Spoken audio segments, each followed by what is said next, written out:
తిన్నారా అన్నయ్య? Hi Razia, hi Rohini వదిన, good afternoon and welcome to live వదిన. లంచ్కి వచ్చాడా అన్నయ్య? ఏమి టుడే స్పెషల్ ఏంటి వదిన? Krishna వెళ్ళిపోయావా Krishna?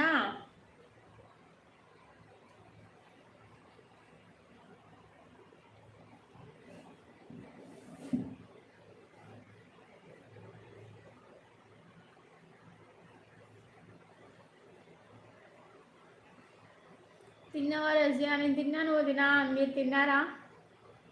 Good afternoon Razia, very good afternoon వదిన. ఏం చేసావు టుడే స్పెషల్? ఏం కర్రీ చేసావు? గోపి ఎలా ఉన్నాడు? నాకు ఇష్టమైన బెండకాయ కర్రీ వండలేదు, అందుకే తినలేదు రజియా. అవునా? మరి చెప్పాల్సింది కదా, బెండకాయ కర్రీ ఏమి ఉండాలని చెప్పాల్సింది కదా, మరి ఎందుకు చెప్పలేదు? సూపర్ చేసిన సాంబార్ చేసిన Razia. Okay, sambar. Okay okay.